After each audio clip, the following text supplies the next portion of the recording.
first, thank you so much for making time to speak with me. For folks who listen to this whole interview on Rudy Blair Entertainment Media, RudyBlairMedia.com, for the last, I'd say, 15 minutes, we were kind of playing phone tag because you were calling at the proper times, but my time was running around all over the place, and you as a champ kept calling back to make sure we were doing this interview. I'm so happy you did that. My apologies that you had to keep calling back, but we're finally here. We're finally doing this, and I want to say congratulations on the music and congratulations on the career and congratulations on being one on that list on the ones to watch.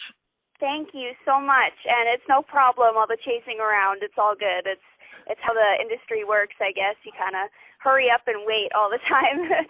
But, yeah, there's been so many crazy things happening, and thank you so much for all of your support.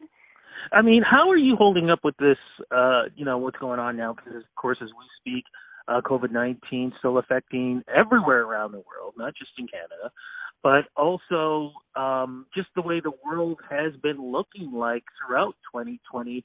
As we speak, like if you look in the U.S., they're just on the verge of an election, and the things are going on that's being said down there, the way racism is being looked at these days. I mean, the fact that, the new terms, Kevin and Karens, are all over the place, and, people literally fighting, and some people have actually been killed, wearing a mask, not wearing a mask. I mean, what do you think about all this? How is it affecting you personally and your family? Yeah, well, I don't like to get too political or too into that, but in terms of COVID, with my family, we live on a farm, so it's really not affecting us too much unless we go into town and get food or groceries or something.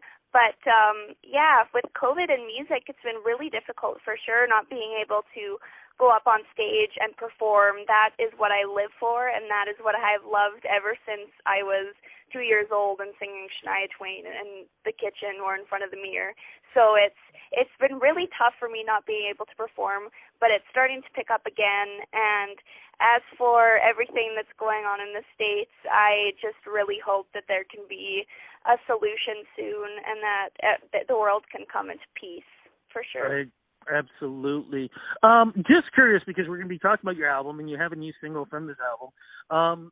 And for the fact of having an album, I would have to assume that, especially as a country artist, you probably had tours planned throughout the summer, because that is the time to go out there.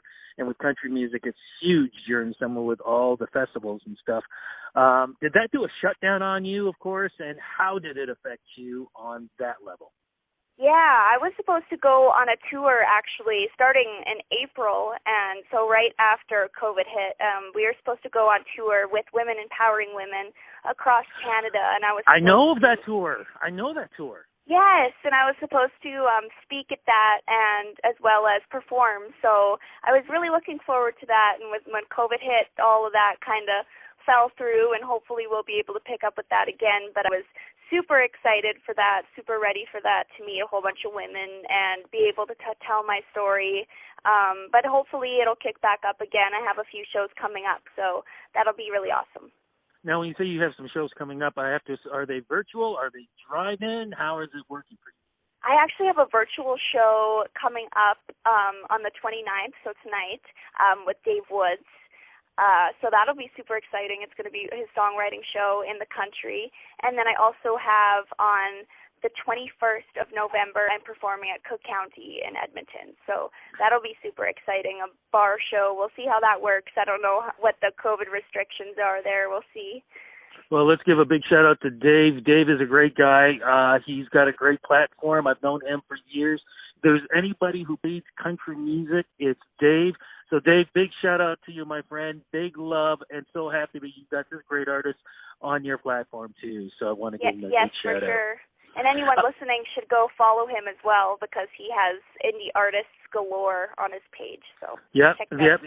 He's kind of like the old days of the Ed Sullivan Show, probably way before your time, where Ed Sullivan would introduce new acts, and they would be massive. A good example was he was the first guy to have the Beatles on. So there you go. That's Dave for you, and that's the way he is when it comes to country music. But the love of country music for you, where did that all begin? Because you talk about being on the farm and Shania Twain. When did that start for you? Yeah, for me it started really young. As I said, I pretty much started singing and dancing before or right after I could talk, basically, and it's always been just in my blood. I've always loved dancing and singing and just being a complete diva, and that has never changed. But my parents aren't really singers or musicians. My mom took piano when she was younger, but they like to think that they have possessed some musical talent, but I'm not quite sure where it came from. So I've been playing ever since I was 9 years old, playing guitar and playing piano since I was around 13. So it's always been a part of my life, and I'm super excited that I'm able to make this a career now. And yeah. You were talking about influences. I want to go back again to that, and I did mention Shania Twain. Who were some of your influences growing up, and why? Oh, okay, Shania Twain. Well, that's obvious. She's killer. She's just one of the biggest Canadian country music artists, biggest country artists in the world, and she's so iconic. She's pushed the limits, and I think the same thing can be said about Taylor Swift. She is an amazing businesswoman, and I really appreciate that about her. She's also an amazing person, and I can also see that going into Canadian artists such as Tenille Townes. I really love her initiative, everything with Jersey on the Wall, just everything she stands for. I love their hearts, and I think that that's really what makes them my inspirations for sure. Just curious, have you been able to run into any of your idols? I have, yes. I am a huge Tenille Arts fan. She's from Weyburn, Saskatchewan, so that's not too far from where I am, but I had met her at the SCMAs a couple years ago, and that was pretty cool because I'm a huge Bachelor fan, and she played on The Bachelor, and then since then I just have loved her music, and I got to meet her, and it was an awesome experience. And big congratulations to her too, doing so well at the CCMAs this year. So, when you look at the Canadian country music world and family, the thing I love about Canadian country music is the fact that it's like this bubble that just wants to burst every time, because you've got so many great veterans, you've got so many established artists, and then you have so many great new artists, and they're all good. I can't even really say somebody who I'd say, oh, not too. Every time I hear them, I go, wow, this is great. How does it feel being part of that family? It feels very surreal. I'm still taking it in. I don't think it will ever feel like it's truly happening, but to be in the ranks with artists such as Brett Kissel and being on the most added with Luke Combs, it just flies past my head. To me, it's like I've won a Grammy, so it's a huge accomplishment, and I'm excited to see what comes next for sure. Well, one of the things that did come up is, as I mentioned, you're on a list of the ones to watch. When you heard about that, I mean, what were your thoughts on that, knowing that people are going, yeah, this is the gal who's going to help take us to the next decade and hopefully even further than that? Well, I'm thinking good luck if they think that. No, I'm just kidding. But no, I'm floored. I really am. This song is a song that we released in hopes that a lot of people would connect to it. It's a song about being nostalgic back to us. You're looking back on a relationship, but I also think that it stands for a lot more. I picked this song coming right out of high school, and I was going through a lot of changes, and it's a really good song to kind of take in stride and look back at the moments that you're really nostalgic for, and I'm really glad that people are connecting to this one in particular. Now, what would you say is your style in storytelling through your music? What are the stories that you like to tell? Because I've always said that if any genre, probably the number one storytelling genre is country music, whether it be Canadian, American, Australian, wherever. For sure. I honestly love writing sassy songs, and I don't think that will ever change. I don't know, not necessarily like guy bashing, like Carrie Underwood sassy, but if you listen to my song, Good On Me, it was my first single, and we released that song knowing that it was 100% me, and when I sing that song on stage, my personality completely shines through. So when I write my music, it's completely the same. I look at my performances and see how I can put my songs into my performances and hope that they will fit in that sense. Okay, now you talked about being on tour. Hope you were going to be on tour in April. To do that, you had to have an album. What's the album called? It's called Good on Me.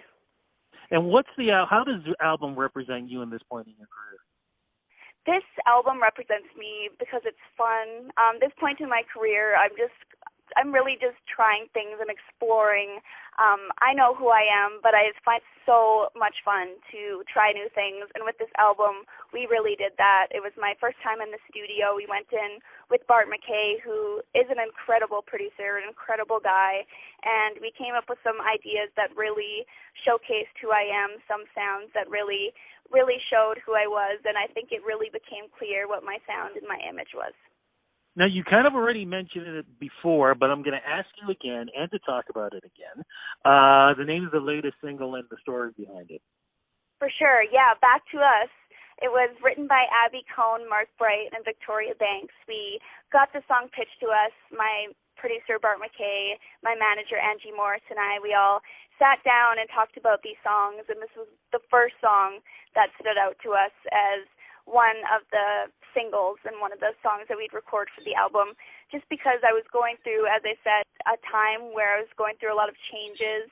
I was coming out of high school, starting college, looking back on all of these memories, and I thought this song would be the perfect one to represent this time in my life. And all of these songs on this EP are all the same in that sense that they relate to what I was going through at the time.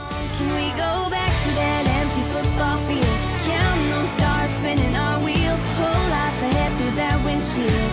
First year's freedom, back to those bunk out backseat nights, chasing 18 like time don't fly. Crazy how fast it all goes by. Yeah, can we go back to that first touch? Oh, caught up in a rush. Back to falling in love. Back to can't get enough. Back to us. As we speak, we're heading into the holidays. Any chance that you'll be releasing any holiday music during that time? I mean, maybe we'll have to see. If anyone has any song ideas and they'd like to co-write with me, message me on Instagram or Facebook. Give me some song ideas. Well, we'll cross fingers on that. But as you said, follow you on Instagram and all these other platforms. Where do we go to follow you so we can check out everything that you're doing and performances, new music, everything? Where do we go? You can follow me on Instagram. I'm Jordyn Pollard Music. On Facebook, I'm Jordyn Pollard. YouTube, just look up my name. I have about 100 videos, covers on there. I also have a website, JordynPollardMusic.com, where you can get access to everything. Jordyn, thank you so much for speaking with me. Thank you for being so tenacious and getting through to make sure we were going to do this. Have a great time tonight with Dave. I know you're going to kill it and perform with all the other artists and everything else that you do throughout 2020 and 2021. Looking forward to talking to you again, but hopefully when we do it in 2021, it'll be in person. Cross fingers that the world will be a better place when we get a chance to talk.